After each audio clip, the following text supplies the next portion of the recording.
नमस्कार दोस्तों, स्वागत है आपका इस YouTube channel Sarvan GS classes में। आज हम लोग पढ़ेंगे जैन धर्म के बारे में। हम लोग पिछले क्लास में धार्मिक आंदोलन के बारे में देखे थे। 600 BC में जो धार्मिक आंदोलन हुआ है वो किस कारणों से हुआ था, हम लोग पिछले क्लास में चर्चा किए थे। आज हम लोग पढ़ेंगे जैन धर्म के बारे में। उसके तहत तो उसमें आपको जैन धर्म बताएंगे, बौद्ध धर्म बताएंगे, ठीक है, और वैष्णव धर्म बताएंगे, शैव धर्म बताएंगे, ठीक है, शंकराचार्य का भी कुछ दर्शन बताएंगे। लेकिन पहले हम लोग जैन धर्म और बौद्ध धर्म को देख लेते हैं, ठीक है। और आप लोग एकदम कॉपी पेन लेकर के बैठ जाइए एकदम, और आप लोगों को जो आज डाटा मिलेगा, एक नया कॉन्सेप्ट मिलेगा आपको, ठीक है। और जो मेरा एक आपको कॉन्सेप्ट के साथ साथ जो आपको फैक्चुअल जानकारी होगी वो सारा देंगे, और इसमें आपको दर्शन के बारे में भी चर्चा करेंगे, ठीक है। और बाकी आप लोगों को जो जितना हम फैक्ट देंगे, जितना डाटा देंगे, ठीक है, उसको आप लोग नोट कर लेंगे। क्योंकि आप लोग अगर इस डाटा को, जितना डाटा हम देंगे वो आप लोग 4-5 बुक भी पढ़िएगा तब आप कलेक्ट कर पाइएगा। 4-5 बुक पढ़िएगा तब कलेक्ट कर पाइएगा, ठीक है। इसीलिए आप लोग इन सब डाटाओं को कलेक्ट कर लीजिएगा, लिख लीजिएगा। बाकी आप लोगों को PDF तो मिलता ही रहता है। मेरा टेलीग्राम ग्रुप है सरवन जीएस क्लासेस, और हर मतलब कि हर वीडियो में उसका डिस्क्रिप्शन में लिंक रहता है, तो आप लोग उसमें जुड़ ही जाते होंगे, ठीक है। और मतलब कि जुड़ ही जाइएगा, और जो नहीं जुड़े हैं तो उसमें आपको PDF तो मिलता ही रहता है। जो नहीं जुड़े हैं आप लोग जुड़ जाइएगा, ठीक है। चलिए, तो आज हम लोग चर्चा करते हैं जैन धर्म के बारे में, ठीक है, कि जैन धर्म का विकास कैसे हुआ, किसने इसका मतलब कि उत्पत्ति किया, क्यों हुआ।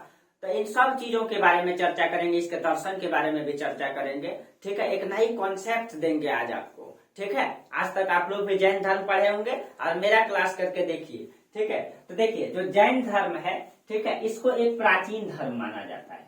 इसको जो है एक प्राचीन धर्म माना जाता है। प्राचीन धर्म कहने का मतलब क्या हो गया, ठीक है।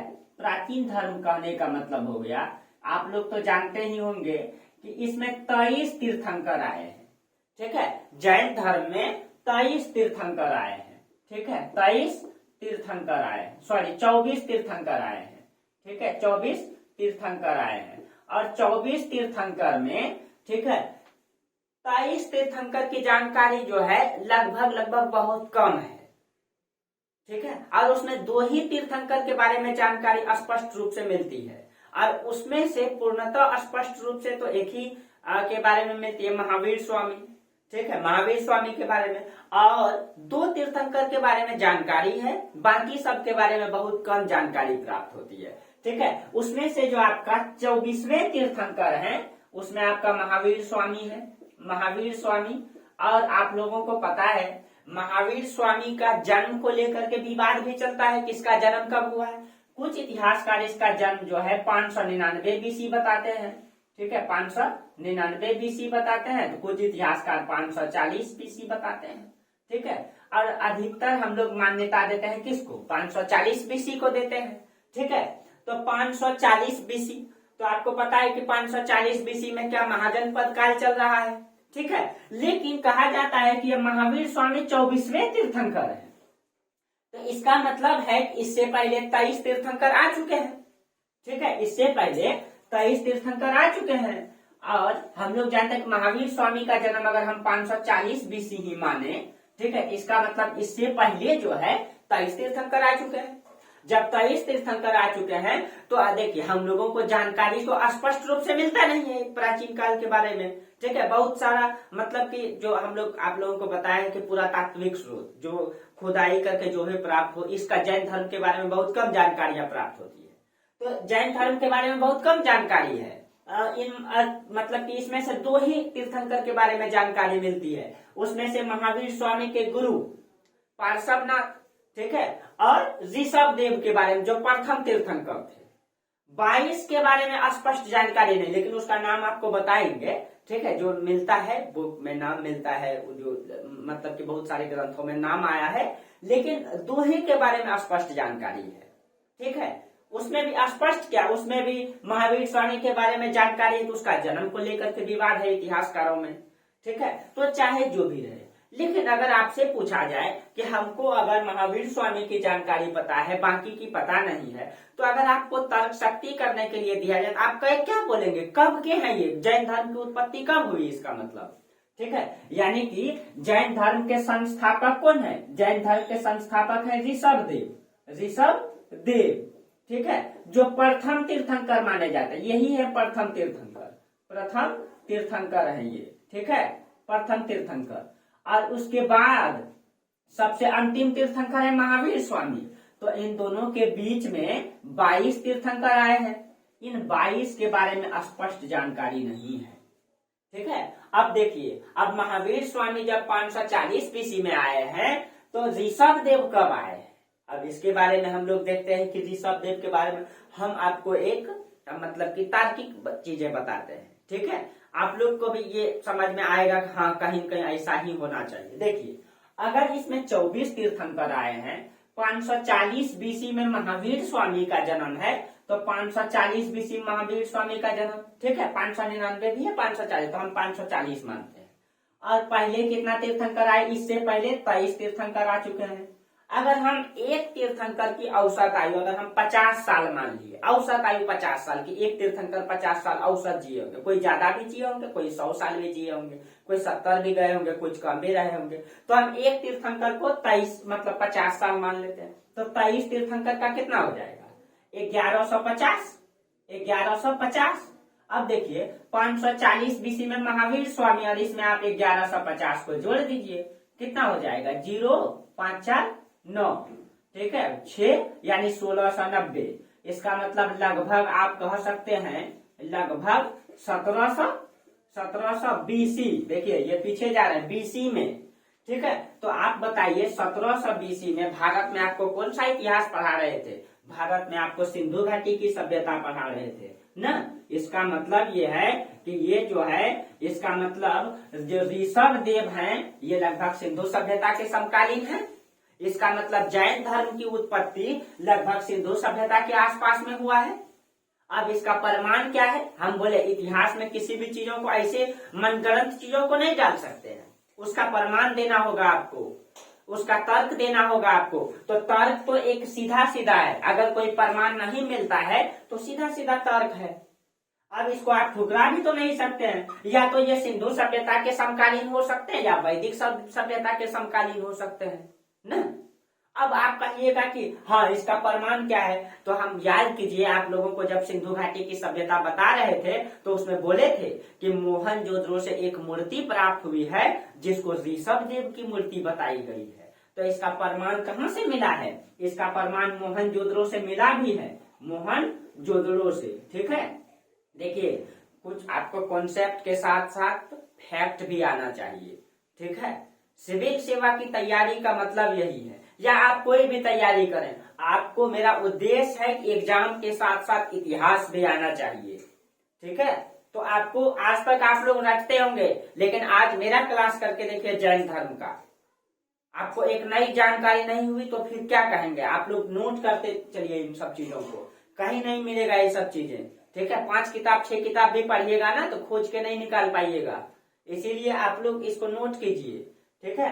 देखिए, मोहनजोदड़ो, ये हम बोले थे कि मोहनजोदड़ो से जो एक मूर्ति प्राप्त हुई है उसको किसका मूर्ति बताई गई है? ऋषभ देव का मूर्ति बताई गई है, ऋषभ देव का मूर्ति बताई गई है।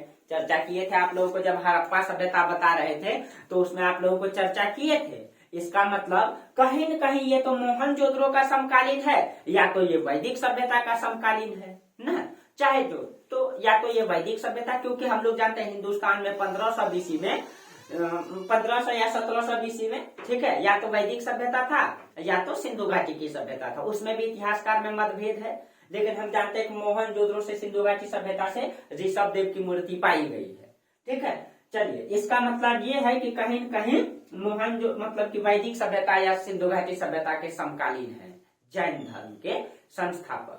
चलिए, ये आपका स्थापना को लेकर के हम बताए कि इसका मतलब ऐसे रहे होंगे, ठीक है। आज तक आप लोग रखते होंगे, लेकिन आज मेरा एक एक चीजों को नोट करिए, ठीक है। चलिए, बहुत मेहनत करके आप लोगों के लिए डाटा कलेक्ट करके लाते हैं, ठीक है। बहुत एक एक करके रिसर्च की तरफ पढ़ना पड़ता है, निकालना पड़ता है, ठीक है, बहुत चीजों को छानना पड़ता है, तब एक डाटा लाना पड़ता है, फिर कॉन्सेप्ट तैयार करना पड़ता है। ठीक है, चलिए, तो आप लोग कम से कम जो है कि इसको नोट जरूर कीजिएगा। ठीक है, एक नई जानकारी आप लोगों के लिए। चलिए, हाँ, अब थोड़ा सा ये चर्चा कर लें। हम ये चर्चा किए कि जैन धर्म की स्थापना ये इस समय हुई होगी। अब आप लोग कहते हैं ये तीर्थंकर क्या है। ठीक है, तीर्थंकर का मतलब क्या होता है, हम चर्चा कर रहे हैं 24 तीर्थंकर। देखिए, आपको हमेशा 2-3 चीजें आएगा जब जैन धर्म पढ़ाएंगे, तो 2-3 चीजें आएगा। जैसे आपका तीर्थंकर, अरहर, जीन, ये सब क्या होता है, निर्ग्रंथ, ये क्या होता है। तो ये 3-4 जो चीजें हैं, आप लोग इसको भी नोट कर लें। जैसे हम क्या बोले, तीर्थंकर क्या होता है।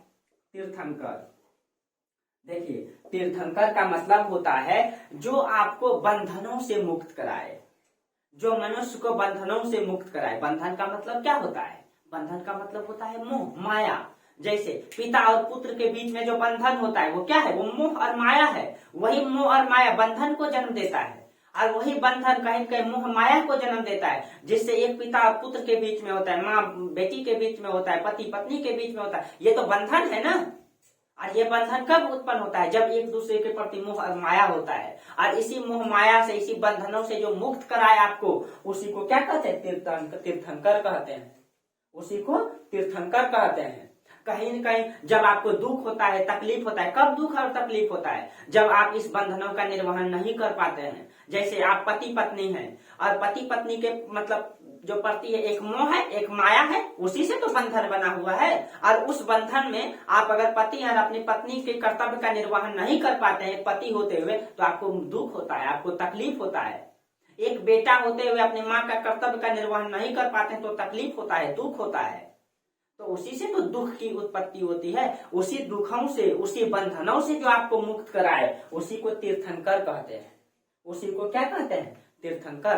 तो आप लिख देंगे यहाँ पे, बंधनों से जो मनुष्य को, आप लिखेंगे जो मनुष्य को बंधन से मुक्त कराए।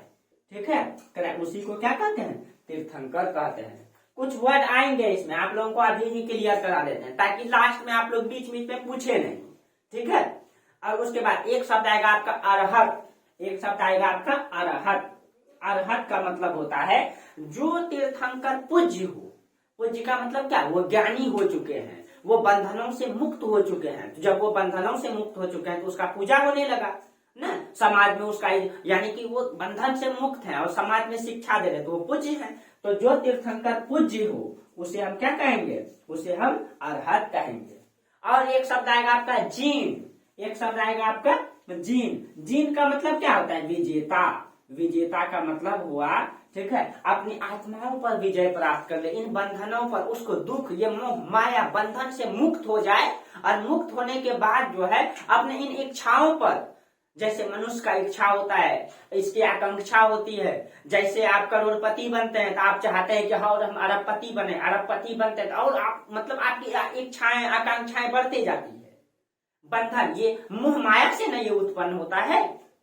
तो इन सब चीजों से जो विजेता हो जाए, उनको ज्ञान प्राप्त हो जाए, ठीक है, तो उसी विजेता, जीन का मतलब होता है विजेता, यानी इन सब चीजों से मुक्त हो जाए, इन सब चीजों से जीत ले, ज्ञान प्राप्त हो जाए उनको। ठीक है, तो जीन का मतलब होता है विजय। और इसी जीन से बना है आपका जैन। इसी जीन से बना है जैन, इसीलिए इसको हम जैन धर्म कहते हैं। इसमें जितना भी तीर्थंकर आएंगे वो सब क्या रहेंगे, विजेता रहेंगे, अपनी आत्माओं को जीत लेंगे, इसीलिए इसको तीर्थंकर कहा गया है। ठीक है, एक शब्द आएगा आपका निर्ग्रंथ। एक शब्द आएगा आपका निर्ग्रंथ।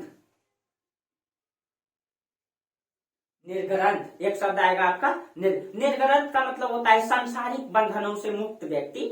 सांसारिक बंधन देखते हैं ना, जो मतलब कि सन्यासी व्यक्ति होते हैं, जो महात्मा व्यक्ति होते हैं, उसको संसार से, इस बंधनों से, यानी कि जो मोह माया से, ये सब क्या होते हैं, दूर रहते हैं, उसको कोई भी मोह माया सता नहीं सकता है। तो सांसारिक बंधनों से जो मुक्त व्यक्ति होता है, न तो उसको मौत की चिंता है, न तो उनको भोजन की चिंता है, न तो उनकी कोई इच्छा है, न कोई आकांक्षा है कि हम करोड़पति बन जाए, अरबपति बन जाए। वो क्या है, इन सांसारिक बंधन से मुक्त है, वो दुख से तकलीफ से मुक्त है। महावीर स्वामी क्या हो गए थे, दुख तकलीफ से मुक्त हो गए थे। यही चीज आपको बौद्ध धर्म में बताएंगे। गौतम बुद्ध क्या हो गए थे, इस संसारिक बंधनों से, दुखों से, तकलीफों से मुक्त हो गए थे, अपने राज दरबार को छोड़ करके। उसी को कहते हैं हम लोग निर्ग्रंथ। ठीक है, तो ये कुछ आपका फैक्ट था जो मतलब बता दिए, और ये आपको बार बार डिस्टर्ब डालता, इसीलिए हम शुरू में ही इसको बता दिए। ठीक है, आप लोग इसको नोट कर लेंगे। अब हम लोग, ये तो आप समझ गए कि जैन धर्म के संस्थापक, ये कुछ चीजें। संस्थापक कौन है इसके? ऋषभ देव है। तो थोड़ा सा हम ऋषभ देव के बारे में चर्चा करते हैं। ठीक है, कि ऋषभ देव के बारे में कुछ जानकारी जो प्राप्त होती है, ठीक है, उसको हम मतलब कि लिख देते हैं। ठीक है, बता देते हैं आप लोगों को। जो मतलब महावीर स्वामी से पहले मुख्य रूप से हमको पढ़ना किसके बारे में है? महावीर स्वामी के बारे में। लेकिन उससे पहले जो 23 आए हैं उसमें कुछ के बारे में आपको जानकारी दे देते हैं, जिसका फैक्ट है पता। कभी कभी क्वेश्चन में उससे पूछा जाता है, इसीलिए आपको जानना भी चाहिए। ठीक है, चलिए यहां तक आप लोग नोट कर लीजिए अच्छा से।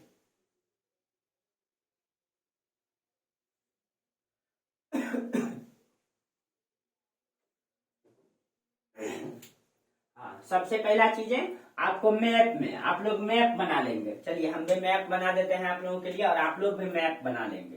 ठीक है, मेरा क्लास कर लीजिए आप लोग आराम से कोई भी एग्जाम देने के लिए एलिजिबल हो जाएंगे। बस मेरी बातों को, मेरे चीजों को आप फॉलो करते चलिए। ठीक है, और विश्वास, सबसे बड़ा चीज होता है कि विश्वास कीजिए आप। ठीक है, बिना विश्वास का कुछ भी नहीं होता है, तो आप विश्वास करके चलिए। ठीक है, सफलता एक ना एक दिन जरूर मिलेगी। बस बहुत सारे लोगों को ये विश्वास नहीं होगा कि क्या पढ़ेंगे, यहाँ क्या पढ़ाते होंगे। बस आप मेरी क्लास करके देखिए, उसके बाद आपको पता चल जाएगा। ठीक है, हाँ कुछ मिलेगा तो ठीक है, आप लोग भी सपोर्ट जरूर कीजिएगा, और नहीं मिलेगा तब तो फिर कोई बात नहीं है। ठीक है, चलिए हाँ, तो ये देखिए इस तरीके से मैप बना लेंगे। मैप से क्या हो जाएगा, आपका कॉन्सेप्ट क्लियर हो जाएगा। ठीक है, चलिए मेरा क्लास थोड़ा लंबा होता है लेकिन बेहतर होता है। ठीक है, तो बेहतर अच्छा, क्या बेहतर ही अच्छा होता है ना। कहते हैं ना, लोहा गर्म रहता है तो पीट दीजिए एक बार तो अपना शेप में आ जाएगा, लेकिन लोहा ठंडा है कितना भी पीटिएगा आपका हथियार टूट जाएगा, लेकिन वो शेप में नहीं आएगा। तो वही चीज है। ठीक है, चलिए तो आप एक बार ही इतना अच्छा मेहनत कर लीजिए, एक के बाद एग्जाम देंगे कि बस सफल हो जाएंगे। चलिए तो हम थोड़ा सा ऋषभ देव के बारे में बता देते हैं। ठीक है, देखिए इधर लिख दिए है पहले से। तो ऋषभ देव जो है इनका जन्म के बारे में बताया जाता है। ये अयोध्या के रहने वाले थे। तो आपको पता है कि जहाँ के राम जी रहने वाले थे उत्तर प्रदेश में आपका अयोध्या। ठीक है, अयोध्या के रहने वाले थे, यूपी। ठीक है, अयोध्या में इनका जन्म हुआ था, ऐसा माना जाता है। ऋषभ देव का जो प्रथम तीर्थंकर है आपका, ये है आपका प्रथम तीर्थंकर, जिनका जन्म हुआ आपका अयोध्या।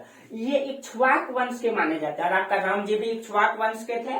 ठीक है, और इसका जो प्रतीक चिन्ह है ये वृषभ, वृषभ का मतलब होता है बैल। आप लोग ब्रैकेट में लिख लेंगे, वृषभ का मतलब होता है बैल। इसका प्रतीक चिन्ह बैल था, और इसका पुत्र जो था, 2 पुत्र था, भरत और महाबली। ठीक है, और आपको पता है जो कर्नाटक में भारत की सबसे ऊंची मूर्ति जो है गोमतेश्वर की मूर्ति, यही महाबली का बनाया गया है, जिसको बाहुबली भी कहा जाता है। ठीक है, जो भारत की सबसे ऊंची मूर्ति है गोमतेश्वर की मूर्ति, ठीक है, इसी महाबली की है, जिसको बाहुबली भी कहा जाता है। उसके बाद ये जो भरत है, देखिए आप लोग जानते हैं कि भारत का नाम, भारत जो आता है वो कई सारा तथ्य देता है। कि एक जो आपका मतलब पौर वंश के राजा हुआ करते थे भरत, शकुंतला का पुत्र, और उसका बेटा का नाम राजा दुष्यंत, और शकुंतला का पुत्र भरत, उसके नाम पे भारत का नाम भारत पड़ा है। और एक चीज ये बताया जाता है कि ये जो इक्ष्वाक वंश के राजा हुआ करते थे, कौन, मतलब कि ऋषभ देव, इसी का पुत्र है भरत, और इसी भरत के नाम पे भारत का नाम भारत पड़ा है। हुआ ये था, माना जाता है, कहानी आपका ये है कि ऋषभ देव जो है यहाँ अयोध्या के राजा थे। यहाँ के क्या थे ये, ऋषभ देव यहाँ के राजा थे। ठीक है, ऋषभ देव, तो इनका 2 पुत्र था, भरत और महाबली। ठीक है, भरत और महाबली। तो ये भरत बड़ा पुत्र था और महाबली छोटा पुत्र था। ठीक है, भरत जो है, तो ऋषभ देव ने क्या किया, ऋषभ देव ने अपने मतलब उम्र की जब एक पड़ाव आ जाता है तो मनुष्य को लगता है कि ये सब बंधने से मुक्त हो जाना चाहिए। तो ऋषभ देव ने क्या किया, मतलब कि वो संन्यास ग्रहण कर लिया, अपने पुत्र को गद्दी दे दिया, भरत को, अपने पुत्र को अयोध्या की गद्दी दे करके, और ये संन्यास ग्रहण कर लिया, और इन्होंने ही स्थापना किया किसका, जैन धर्म का। इन्होंने किसका स्थापना किया? जैन धर्म का। और यही भरत बन गया अयोध्या का राजा। और इसी के नाम पर भारत का नाम क्या पड़ा है? भारत पड़ा है। ठीक है, तो ये सब चीजें आप लोग जानते रहिए। ठीक है, ये सब चीजें आप लोग जानते रहिए। चलिए उसके बाद अब थोड़ा ऋषभदेव के बारे में कुछ फैक्चुअल जानकारी जान लेते हैं। तो देखिए एक चीजें हैं, जैन धर्म के संस्थापक कौन? जैन धर्म के संस्थापक। देखिए आपसे क्वेश्चन पूछा जाता है, संस्थापक कौन है? तो जैन धर्म के संस्थापक हैं ऋषभदेव। कौन है? ऋषभदेव। लेकिन आपसे पूछा जाएगा वास्तविक संस्थापक। वास्तविक संस्थापक, तो वास्तविक संस्थापक कौन है? वास्तविक संस्थापक है आपका महावीर स्वामी। ठीक है, तो इसमें अंतर क्या होता है? क्यों महावीर स्वामी को वास्तविक संस्थापक कहते हैं? क्यों कहते हैं वास्तविक संस्थापक? देखिए वास्तविक संस्थापक का मतलब होता है जो परंपरा को आपने जन्म दिया, उस परंपरा को जो अस्थायित्व प्रदान करे, उसी को वास्तविक संस्थापक कहा जाता है। ऋषभदेव ने इसकी स्थापना तो कर दिया, लेकिन इसको अस्थायित्व प्रदान नहीं किया। जिस समय ऋषभदेव थे उस समय भारत में जैन धर्म प्रचलन में नहीं था, नहीं तो बहुत बड़ी मात्रा में इसका मतलब कि अवशेष प्राप्त होता या साक्ष्य मिलता, प्रमाण मिलता। ऐसा नहीं था, बहुत ज्यादा मतलब प्रमाण में था। उन्होंने भी कुछ परंपरा को जन्म दिया था जो आगे देखिए। अब आप कहेंगे महावीर स्वामी को वास्तविक संस्थापक इसीलिए कहते हैं क्योंकि इन्होंने इसको स्थायित्व प्रदान किया। जब महावीर स्वामी जैन धर्म का प्रचार कर रहे थे तो इनको राजाश्रय भी प्रदान मिला, इन्होंने संघ को स्थायित्व प्रदान किया न, तो इसीलिए इसको वास्तविक संस्थापक कहते हैं। और इन्होंने जो पंचशिखिन सिद्धांत है, आप लोग जानते हैं कि जैन धर्म में पंचशिखिन सिद्धांत है। ठीक है, पंचशिखिन सिद्धांत क्या है? तो हाँ, ऋषभदेव ने इसमें दो पंचशिखिन सिद्धांत इसमें है आपका सत्य, अहिंसा, सत्य, अहिंसा, अस्तेय, अपरिग्रह, अपरिग्रह। ठीक है, और एक है आपका ब्रह्मचर्य। अब देखिए कहा जाता है कि ये ऋषभदेव ने, अब आप लोग कहेंगे महावीर स्वामी ने तो इसमें एक ही जोड़ा, ब्रह्मचर्य। ठीक है, तो कहा जाता है किसी भी चीज का विकास जो होता है वो कर्म वाइज कर्म होता है। ऐसा नहीं है कि महावीर स्वामी ने ही पंचशिखिन सिद्धांत दिए। इन पांचों को मिला करके क्या कहा जाता है? पंचशिखिन सिद्धांत। पंचशिखिन सिद्धांत कहा जाता है इन पांचों को मिला करके। ठीक है, आप लोग बातों से लिखेंगे। ठीक है, लिखने में थोड़ा सा गड़बड़ी हो जाता है तो आप लोग सुन करके लिखेंगे। ठीक है, इसी को पंचशिखिन सिद्धांत कहा जाता है। क्या ये पंचशिखिन सिद्धांत महावीर स्वामी ने दिए? नहीं, किसी भी चीजों का विकास, किसी भी परंपरा का विकास कर्म वाइज कर्म होता है। ठीक है, तो यहाँ पे ये नहीं कि सब परंपरा को महावीर स्वामी दे दी। महावीर स्वामी ने उन सबको एकत्रित करके अस्थायित्व प्रदान किया, एक विचार दिया एक बार में। ठीक है, तो इसमें से ऋषभदेव ने दो विचारधारा दिए थे। ठीक है, ऋषभदेव ने दो विचारधारा, इन्होंने सत्य और अहिंसा को दिए थे। ठीक है, और इसी में बाद में अस्तेय, अपरिग्रह और ब्रह्मचर्य आ जाएंगे।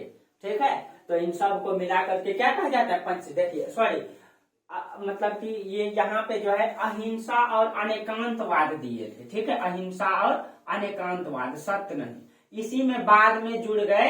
ठीक है, तो ये ऋषभदेव ने अहिंसा, ठीक है, और अनेकांतवाद दिए थे, अनेकांतवाद।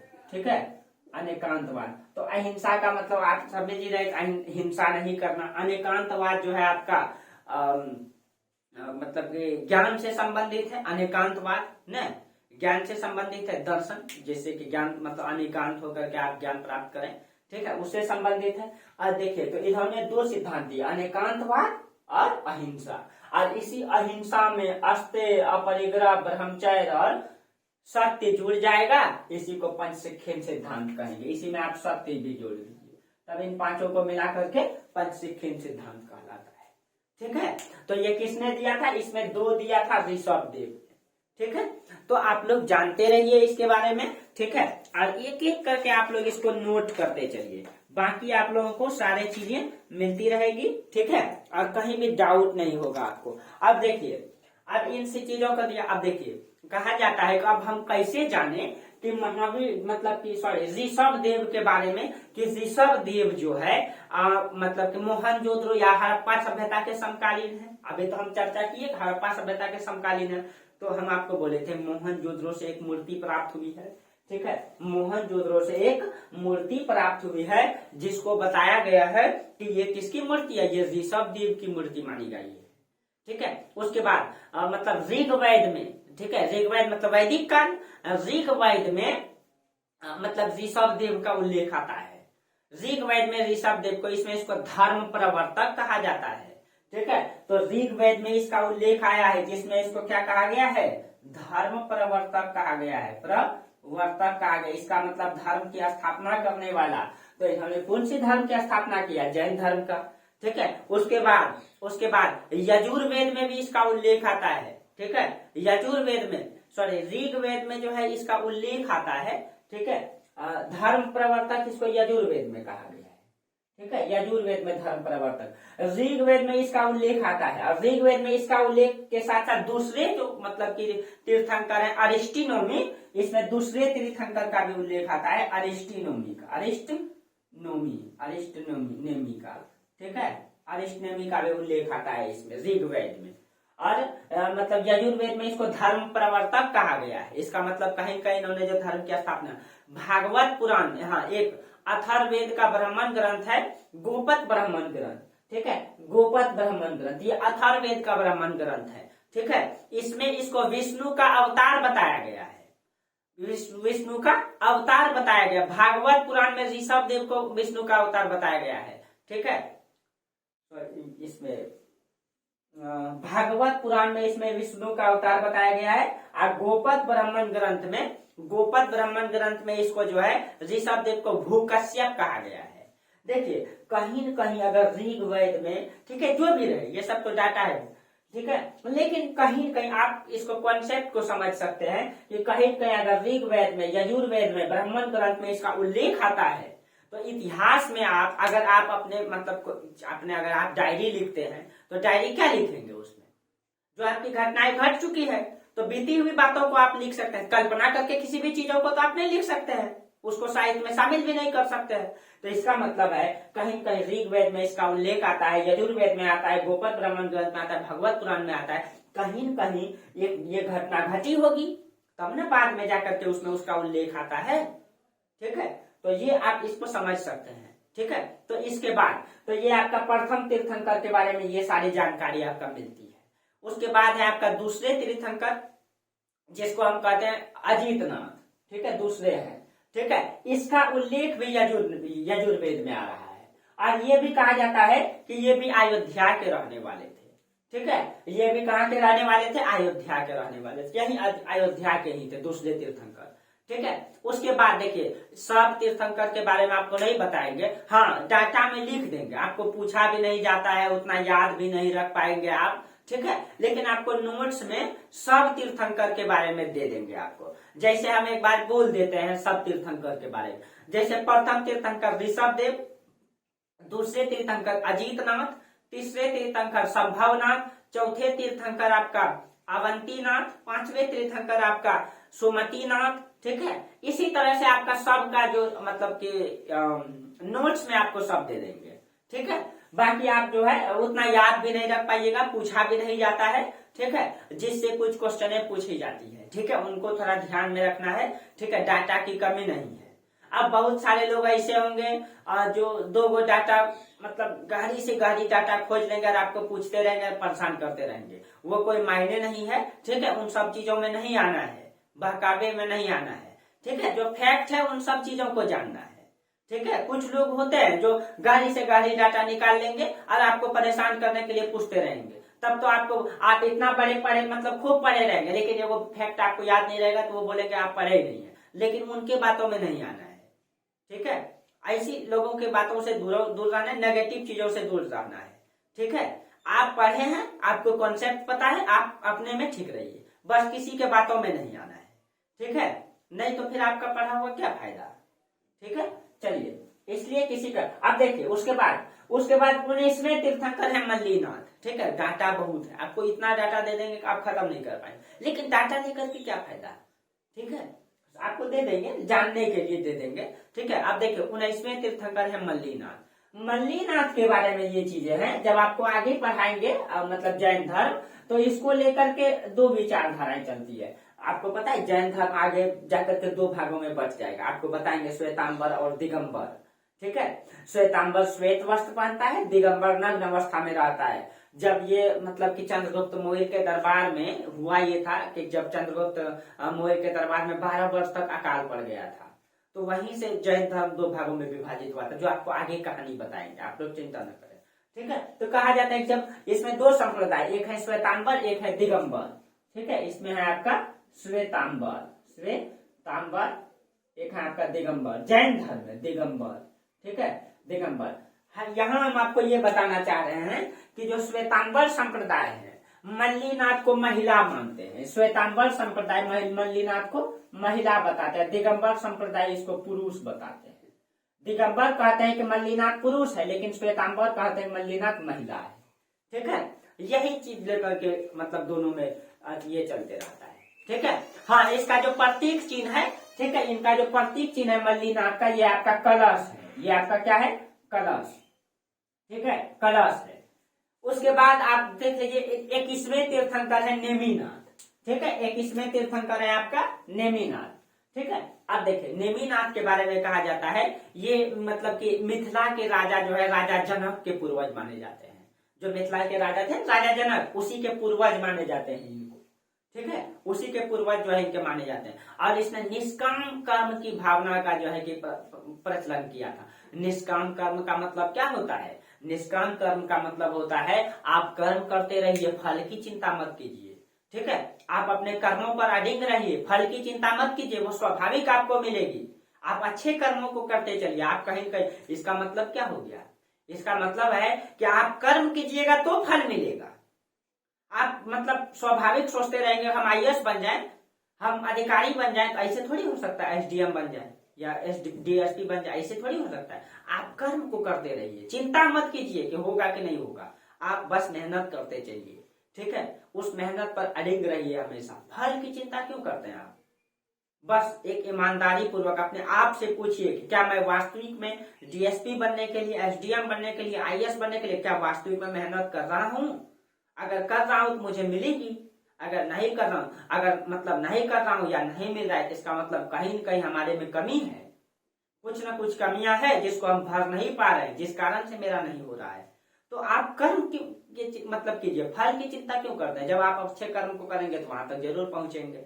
ठीक है, बिना फल की, आप बिना कर्म के आप फल की मतलब सोच नहीं सकते। अगर आप सोचते हैं तो सोचिए कि आप जो है, इसका मतलब आप चाहते हैं कि मेरे जीवन में कोई चमत्कार हो जाए, और किसी का जीवन में कोई चमत्कार नहीं होता है बिना मेहनत किए हुए। अंबानी भी 4 घंटा सोते होंगे, मतलब भारत के सबसे अमीर आदमी हैं, लेकिन वो भी 4 घंटा 5 घंटा सोते होंगे। आपसे ज्यादा, हमसे ज्यादा मेहनत करते हैं। ठीक है, वो नहीं भारत के सबसे अमीर आदमी है तो हमेशा सोते रहते हैं। नहीं, सोते रहेंगे तो उसका जो शेयर मार्केट है सबसे नीचे आ जाएगा। ठीक है, तो यही चीज है, कर्म करना पड़ेगा आपको। ठीक है, चलिए, तो यही ये मतलब इन्होंने, मल्लीनाथ ने, ठीक है, एक परंपरा को जन्म दिया। एक इसमें सॉरी नेमिनाथ ने, ठीक है, नेमिनाथ ने जो है एक परंपरा को बनाया। क्या कहते हैं उसको? निष्काम कर्म। ठीक है, आप कर्म को करते रहिए, फल की चिंता मत कीजिए। उसके बाद है आपका 22वें तीर्थंकर अरिष्ट नेमि। ठीक है, अरिष्ट नेमि, इसको जो है कृष्ण का चचेरा भाई बताया जाता है। ठीक है, ये जो है कृष्ण के चचेरा भाई माना जाता है इनको। इनका जन्म जो है सौराष्ट्र आपका यहाँ गुजरात में है, आपका सौराष्ट्र में हुआ था इनका जन्म, सौराष्ट्र में। ठीक है, इसका जन्म जो है गुजरात के सौराष्ट्र में हुआ था, और इसकी ज्ञान की प्राप्ति गिरनार पहाड़ी में हुआ था। यही मतलब कि गुजरात में ही है गिरनार की पहाड़ी। आज भी जाइएगा ना, गिरनार पहाड़ी के चोटी पे जैन मंदिर बना हुआ है। ठीक है, तो यहीं पे इनको ज्ञान की प्राप्ति हुआ था अरिष्ट नेमि को, जो 22वें तीर्थंकर थे। ठीक है, चलिए अब आपको बता रहे हैं 23वें तीर्थंकर के बारे में, जो पार्श्वनाथ है। ठीक है, तो आपको पता है कि 24वें तीर्थंकर कौन है? महावीर स्वामी। तो महावीर स्वामी के गुरु हैं ये पार्श्वनाथ, और इसके बारे में थोड़ा जानकारी अधिक प्राप्त होती है, तो इनके बारे में हम चर्चा करते हैं थोड़ा सा। डिटेल से, ठीक है। इससे क्वेश्चन भी आपका बनता है, इसलिए आप लोग इसको जानिए भी अच्छी तरीके से।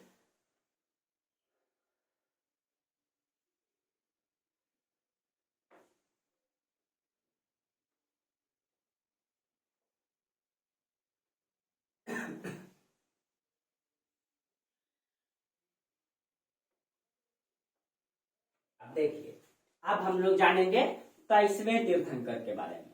23वें तीर्थंकर, ठीक है। और 23वें तीर्थंकर कौन है आपके? 23वें तीर्थंकर हैं आपके पार्श्वनाथ। पार्श्वनाथ, ठीक है। अब देखिए ये पार्श्वनाथ के बारे में हम लोग देखते हैं, ठीक है, कि पार्श्वनाथ के बारे में हम लोगों को क्या जानकारी मिलती है। 23वें तीर्थंकर, देखिए जो कहा जाता है इनके पिता के नाम है, ठीक है। इनके पिता का नाम अश्वसेन, माता का नाम वामा। इनकी जो पिता है अश्वसेन, अश्वसेन, माता की नाम इनकी वामा है, माता की नाम है इनकी वामा। और इनका जो प्रतीक चिन्ह है,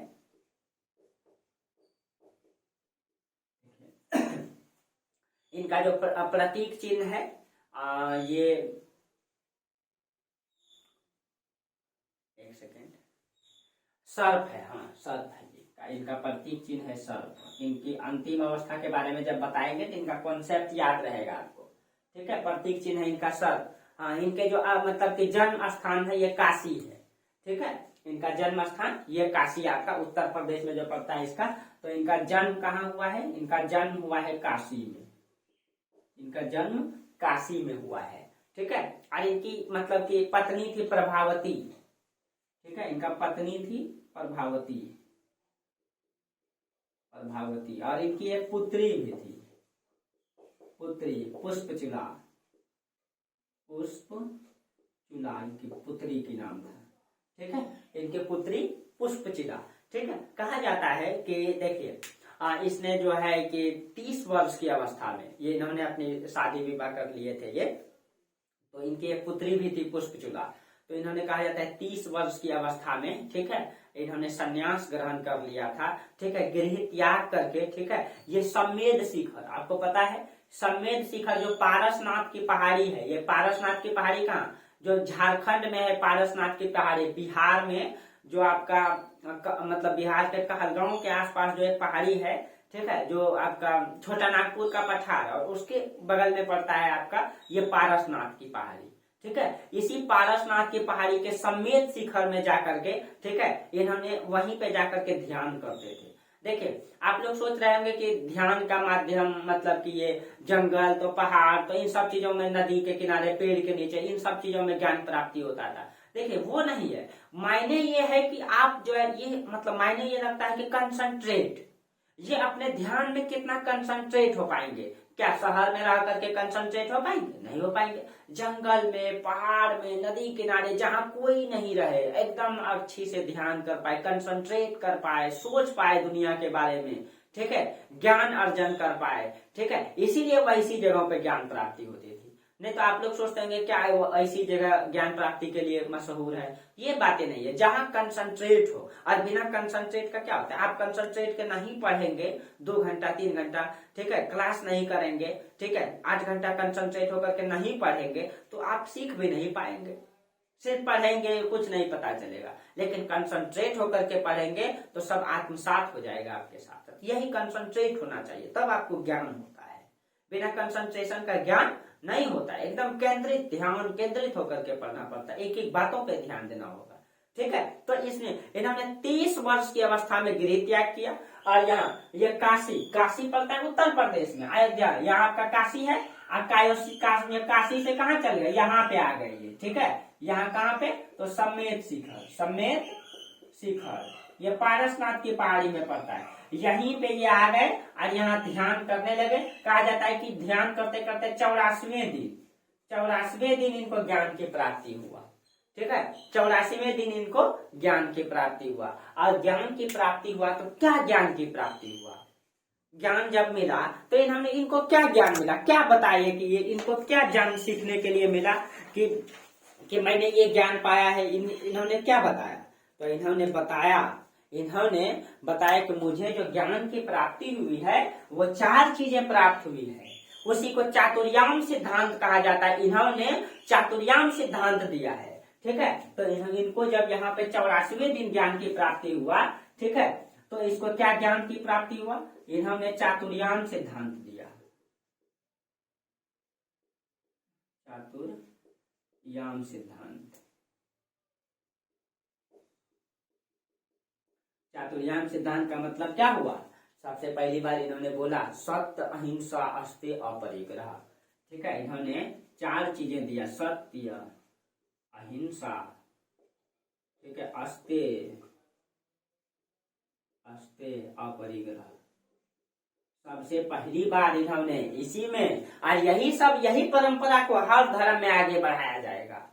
यही परंपरा को गौतम बुद्ध आगे देंगे। यही परंपरा को हम ये नहीं कहते गौतम बुद्ध इनका मतलब कॉपी किया, नहीं, गौतम बुद्ध ने भी बहुत सारे चीजों को दिया, आपको उनके दर्शन में बताएंगे, ठीक है। ये लेकिन किसी भी परंपरा का विकास क्रम वाइज क्रम होता है, ठीक है।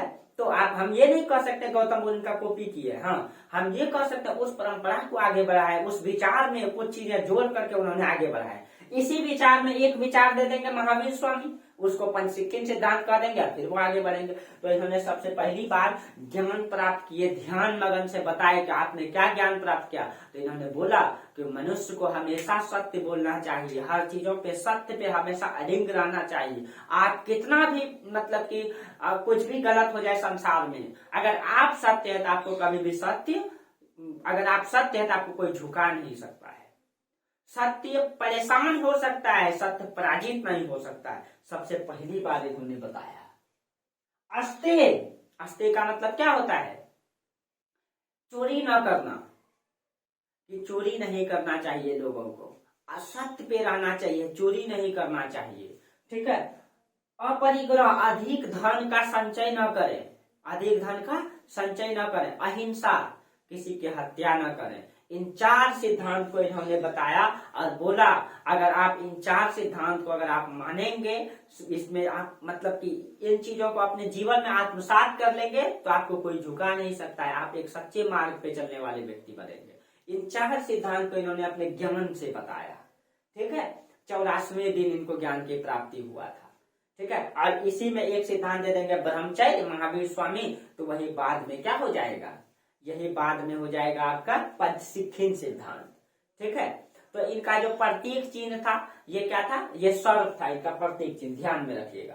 और इन्होंने भिक्षुणी संघ की स्थापना किया था, ठीक है। महिलाओं को अपने संघ में शामिल करने के लिए भिक्षुणी संघ, ठीक है, भिक्षुणी संघ की स्थापना किया था। महिलाएं जैन धर्म में शामिल हो सकती है। इतने सारे काम तो इन्होंने कर ही दिया था, ठीक है। इसी कारण से इन सब का लगभग 4 सिद्धांत दे दिए हैं, महिलाओं के लिए संघ स्थापित कर दिए है, लगभग इन्होंने स्थायित्व प्रदान कर दिए। इसीलिए बहुत सारे इतिहासकार वास्तविक संस्थापक पार्श्वनाथ को ही मानते हैं। जैसे उस इतिहासकार में आपका पुरुषादानियम, जो पार्श्वनाथ को जो अन्य नाम दिया गया है, जैकोबी, इतिहासकार है जैकोबी जो है इनको वास्तविक संस्थापक कहते हैं, ठीक है। इन सब ये सारे काम जब इन्होंने ही कर दिए थे, इसी कारण से जैकोबी इनको वास्तविक संस्थापक इसी को मानते हैं, महावीर स्वामी को नहीं, वो इसी को वास्तविक संस्थापक बताते हैं, ठीक है। और इनका अन्य नाम पार्श्वनाथ का अन्य नाम है आपका निर्ग्रंथ, सर्वजन प्रिय यानी कि सभी के प्रिय, पुरुषादानियम, ठीक है। तो आप इन चीजों को लिख लीजिएगा, पुरुषादानियम, निर्ग्रंथ, सर्वजन प्रिय, ये सब नाम किसके हैं? ये सब नाम पार्श्वनाथ के हैं, ठीक है, पार्श्वनाथ के हैं। अब देखिए ये सारे था आपका पार्श्वनाथ के बारे में। अब हम लोगों को किसके बारे में पढ़ना है? 24वें तीर्थंकर महावीर स्वामी के बारे में, ठीक है। अब आपको बताएंगे महावीर स्वामी के बारे में, पूरी जानकारी देंगे। तो अब तो क्लास लंबी हो गई है, ठीक है, एक क्लास पूरा महावीर स्वामी में, ठीक है, पूरा 1 घंटा से भी लगभग हो सकता है। बताएंगे आपको किस तरीके से महावीर स्वामी का जन्म जो है आपका बिहार में, जो आपको बताए थे वज्जी संघ, जो आज संघ था उसी में आपका लिच्छवी था। लिच्छवी गणराज्य में उनका जन्म हुआ था। ठीक है, और उनके बारे में एक एक फैक्ट मैप में पूरा कर बताएंगे, कहाँ कहाँ वो घूरे, कैसे कैसे रहे। महावीर स्वामी के बारे में स्पष्ट जानकारी, बहुत सारे तथ्य की जानकारी मिलती है। कल आपको पूरा महावीर स्वामी को बताएंगे। अब परसों आपका जैन दर्शन को बताएंगे कि जैन दर्शन क्या कहता है। ठीक है, तो आपको तथ्य के साथ साथ उनका कॉन्सेप्ट भी पता होनी चाहिए। ठीक है, तो आज जो है यहीं तक रहने दीजिए। ठीक है, उम्मीद है, विश्वास है हमको यहाँ तक। ठीक है, आशा नहीं, विश्वास है कि आप लोगों को समझ में आएगा। और आप लोग अगर कंटिन्यू क्लास कीजिएगा, इतना विश्वास है कि सफलता भी जरूर मिलेगा, क्योंकि कॉन्सेप्ट के साथ क्लास देते हैं। ठीक है, आपको इतिहास रटाते नहीं, आपको इतिहास सिखाते हैं, आत्मसात करने के लिए बताते हैं। इसीलिए उम्मीद नहीं, आशा रखते हैं हम कि आप लोग जो है मतलब कि जरूर इतिहास को समझ पाएंगे। आज तक आप लोग इतिहास को रखते होंगे, समझ नहीं पाते होंगे, लेकिन अब आपको इतिहास पूरा समझ में आएगा। ये हमारा इतिहास कहता है, यहाँ बदलाव होना चाहिए, ऐसे ये होता है। ठीक है, चलिए, तो आज हम लोग यहीं तक चर्चा करेंगे। ठीक है, आप लोग कंटिन्यू क्लास कीजिए, इसका नोट्स बनाइए, आप लोगों को नोट्स भी मिल जाएगा। ठीक है, चलिए, तो फिर आप लोगों से हम विदा लेना चाहेंगे। आज यहीं तक क्लास रहने दीजिए। चलिए, तब तक के लिए बहुत बहुत धन्यवाद आप लोगों को, थैंक यू। हाँ, आप लोग इस अगर बहुत अच्छा क्लास लगता है तो एकदम जोर से बटन दबा देना, और आगे भी बढ़ाना है, सबको बताना है। ठीक है, बस आप ही लोगों का सपोर्ट चाहिए, बाकी फिर देख लेंगे हम क्या। चलिए, तो फिर हम आगे बात करते हैं।